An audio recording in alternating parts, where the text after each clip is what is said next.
Penyakit iri ini kita mungkin pernah kena atau lagi ngidap. Ya, mengidap penyakit iri. Begitu kena penyakit iri, Masya Allah, hidupnya dunia gak mungkin bisa bahagia, apalagi akhirat. Karena orang iri itu gak pernah bisa melihat yang dia punya, selalu lihat punyanya orang lain terus. Contoh, punya suami ganteng, kok lihat Habib Novel lebih ganteng. Masya Allah.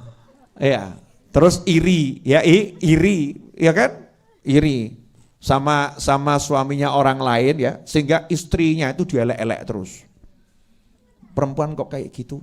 Perempuan kok kayak gitu? Orang kalau udah iri mengerikan.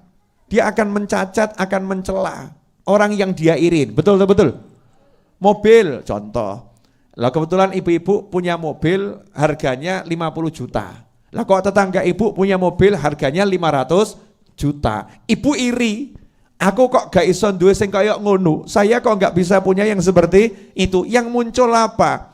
Itu hasil korupsi itu. Warungnya pakai pesugihan itu. Itu orangnya pakai susuk itu. Oh, mungkin dia itu pelakor itu. Makanya bisa beli mobil seperti itu. Masya Allah, A sampai Z, mulutnya ngeluarkan hal-hal yang naudzubillah min dzalik. Itu kena penyakit iri. Di atasnya iri, lebih ngeri, dengki. Ya, dengki, ada hasad, ada hikid. Ya, ada hasad, ada hikid. Kalau hasad itu iri, hikid itu dengki. Dengki itu apa? Dengki itu di atasnya iri, lebih dari iri. Sudah enggak senang orang lain dapat nikmat yang lebih, pengen nikmatnya hilang. Contoh tadi, gitu ya, contoh tadi, lah kok temennya punya suami lebih ganteng, ya itu iri, terus plus ditungakno gendang mati. Mudah-mudahan suaminya cepat mati, biar tahu rasanya jadi janda, enggak punya suami, Masya Allah. Ini perempuan model seperti ini, yang iri dengan model apapun tadi atau mobil, mudah-mudahan mobilnya itu ketiban watu remuk gitu ya, mudah-mudahan masuk ke jurang ya, naudzubillah min dzalik. Menginginkan nikmat itu lenyap dari orang lain, itu namanya dengki, bahaya itu. Dengki itu mengerikan luar biasa. Kemudian penyakit lagi, ini masih saudara semua nih, rata-rata penyakit itu bersaudara. Iri, dengki itu ya, itu bersaudara. Ada penyakit yang namanya ujub, bangga diri, belum sampai taraf sombong, jadi ujub, aku. Tapi dia memunculkan akunya, gak pernah lihat Allahnya, paham ya? Lihat kemampuan dirinya, saya kok, gak lihat Allah. Kalau gak saya gak bisa, saya. Itu namanya ujub. Contoh, ibu pinter masak. Ya, kemudian kok nyuguhkan orang, orangnya seneng, nyugi orang, orangnya seneng, enak ya. Terus di hati ibu ngomong, memang aku jago masak, ahli masak, memang saya pinter masak. Tanpa merendahkan orang lain, ujub, berbangga diri, bahaya itu. Itu menghancurkan amal. Yang lebih parah dari ujub, sombong. Sombong itu bangga diri plus menghina orang lain. Plus menghina orang lain. Masaknya enak, oh iya saya, kalau dia enggak enak.